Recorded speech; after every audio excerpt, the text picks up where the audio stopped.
ابو حازم سلمہ بن دینار نے بیان کیا اور ان سے سہل بن سعد رضی اللہ عنہ نے کہ رسول کریم صلی اللہ علیہ وسلم نے فرمایا، جنت کا ایک دروازہ ہے جسے ریان کہتے ہیں، قیامت کے دن اس دروازے سے صرف روزے دار ہی جنت میں داخل ہوں گے،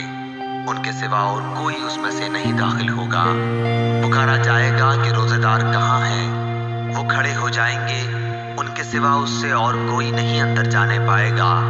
اور جب یہ لوگ اندر چلے جائیں گے تو یہ دروازہ بند کر دیا جائے گا، پھر اس سے کوئی اندر نہ جا سکے گا۔ صحیح بخاری حدیث نمبر 1896۔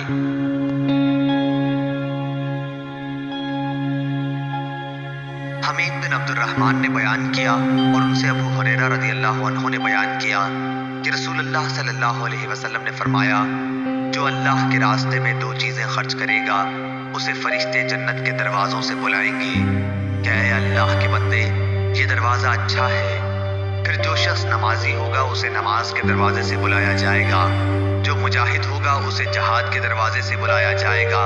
جو روزے دار ہوگا اسے باب ریان سے بلایا جائے گا، اور جو زکوٰۃ ادا کرنے والا ہوگا اسے زکوٰۃ کے دروازے سے بلایا جائے گا۔ اس پر ابو بکر رضی اللہ عنہ نے پوچھا، میرے ماں باپ آپ صلی اللہ علیہ وسلم پر فدا ہوں، یا رسول اللہ صلی اللہ علیہ وسلم،